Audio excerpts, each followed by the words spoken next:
Et pour le deuxième module, on commence comme avec le premier, base de données 2. Il s'agit ici de sélectionner les différents dossiers par défaut des sauvegardes des documents. Celui des historiques des opérations préventives, les différents rapports, les bons de commande, les factures, la liste des agents et les différentes fiches procédures. Je vais le faire rapidement, vous n'aurez qu'à cliquer sur le bouton sélectionner. Le mien, je vais sélectionner les dossiers que j'avais prévus pour cet effet. Client. Celui-ci, ok.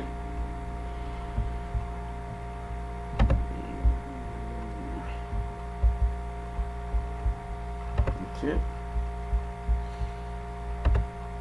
Je vais faire pareil.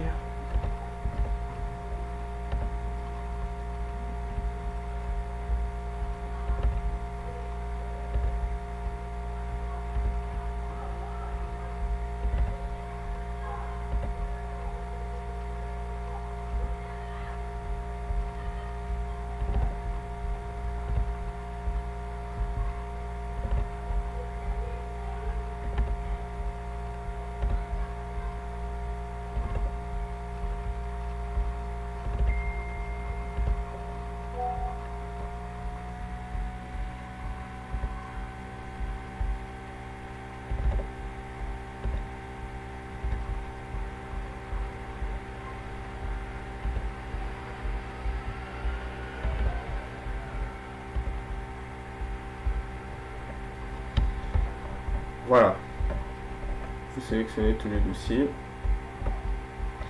on progresse,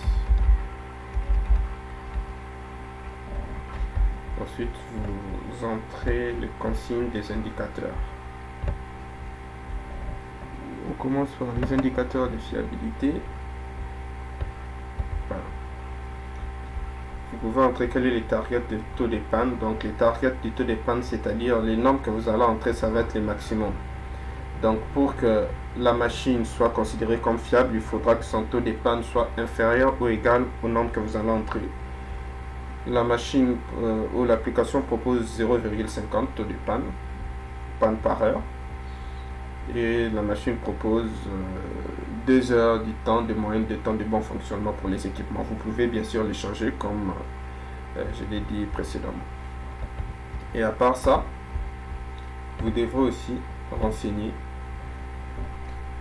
les tableaux en entrant les différents équipements dont vous voudrez suivre les indicateurs. Alors je vais les faire rapidement. La ressource s'actualise automatiquement lorsque vous entrez les équipements en remplissant ou en paramétrant la base de données du premier module. Donc je le fais rapidement. Il faut passer aux indicateurs et maintenabilité. Vous faites la même chose. Donc vous allez juste entrer les différents équipements dans les tableaux de résumé. Et pour les indicateurs de maintenabilité, nous avons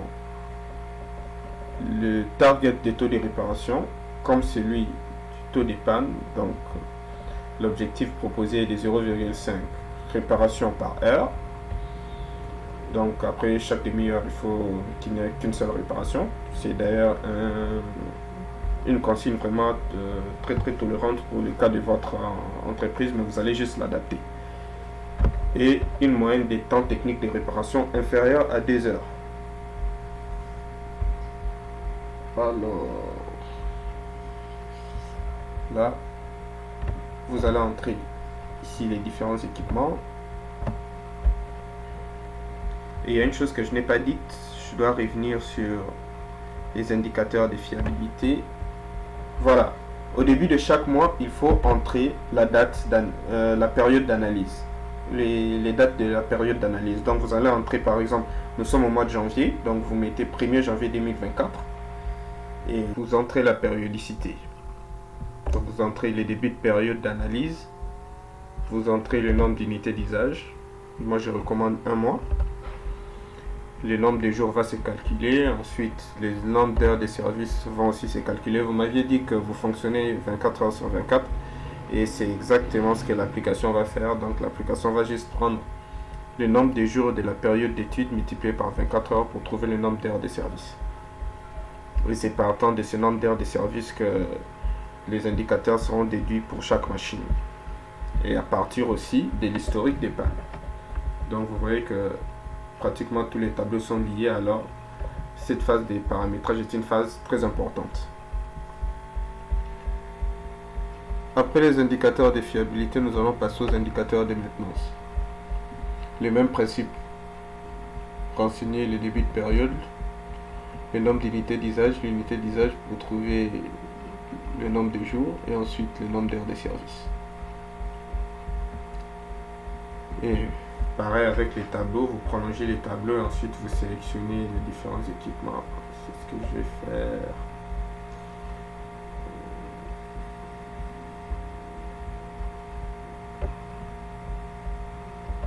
Je vais juste vérifier, c'est bon. Ok, c'est bon. Alors, je vais faire pareil. Ensuite, j'irai entrer les informations de la même manière concernant la disponibilité. Et target que nous proposons est de 90%. Pour que la disponibilité soit bonne, il faut que la machine ait une disponibilité supérieure à 90%. Donc, c'est-à-dire le taux de temps d'arrêt doit être très réduit. Et ensuite, je vais sélectionner les différents équipements. Je vais faire cela pour les indicateurs de maintenance et de fiabilité et je vous reviens juste après.